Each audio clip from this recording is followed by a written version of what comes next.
Pour l'immersion passive, tu as l'air de dire qu'il faudrait écouter par exemple un épisode qu'on a déjà vu, mais en boucle.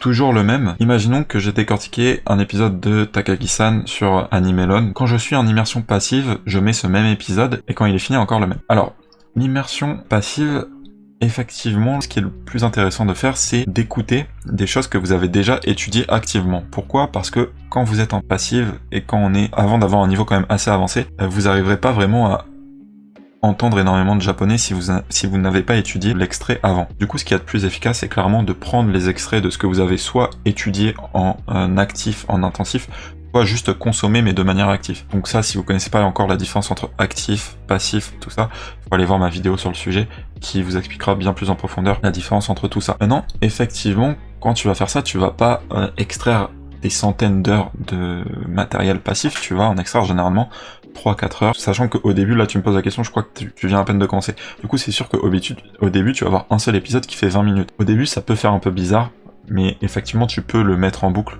tant que tu t'en lasses pas. Ensuite, plus tu regarderas d'épisodes et plus tu vas pouvoir les ajouter à ta playlist. Et ensuite quand tu as une playlist qui attendra 3-4 heures, tu pourras boucler, normalement la boucle sera pas trop, attention, sera pas trop relou parce que il y aura quand même de la variation. Donc ça m'étonnerait que tu fasses 3 heures de passif par jour. Tu peux, mais même si tu fais 3 heures de passif par jour, au moins t'écoutes une seule fois chaque épisode par jour, qui est mieux. Autre chose que tu peux mettre en passif, c'est les podcasts de Leila. Je te recommande quand même de les regarder en actif avant. C'est mieux pour essayer de les avoir décortiqués un petit peu ou au moins de t'être concentré dessus. Ça t'aidera vachement. Mais dans l'absolu, si ça te lasse de toujours écouter le même épisode au début, tu peux compléter avec ce genre de choses, c'est très bien. Et ensuite, en fait, quand t'auras une immersion, un rythme d'immersion un petit peu plus installé, t'auras un rythme quasiment infini, si tu veux, de matériaux passifs, parce que je sais pas, tu vas peut-être regarder, même si tu regardes 1 heure d'animé par jour, bah techniquement ça te fait 1 heure de passif que tu peux ajouter à ta playlist par jour. Donc par semaine ça te ferait 7 heures, une playlist de 7 heures ça commence à être solide, et ensuite quand t'auras assez de contenu tu peux tourner, c'est-à-dire que le vieux contenu ou le contenu avec lequel t'en as marre, tu peux le supprimer et le remplacer que par du contenu plus récent. Donc voilà, c'est ça pour la question passif. Je viens de voir des questions. Donc dès que j'ai fini de décortiquer l'entièreté de la saison de Takagi-san, je la mets en écoute en boucle pour l'immersion passive, c'est ça. Et ça, alors dans l'idée, t'es pas obligé d'attendre d'avoir fini la saison. Je te recommande, dès que t'as fini un épisode, d'ajouter cet épisode à ta playlist.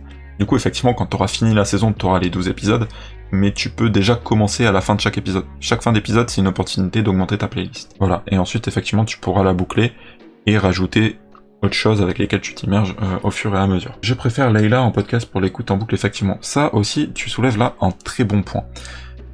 On a beau dire que c'est passif, l'idée c'est quand même d'être intéressé par ce qu'on écoute, et du coup si tu te sens plus intéressé par ce genre de podcast pour l'écoute passive, je te recommande plutôt de faire ça plutôt que de l'épisode. À ce compte-là, je te conseille quand même d'étudier quelques épisodes, si possible assez intensément, pour vraiment comprendre comment elle parle et comprendre plein de trucs, et ça, en fait, c'est genre le petit effort qui te démultipliera ton écoute passive à ce moment-là,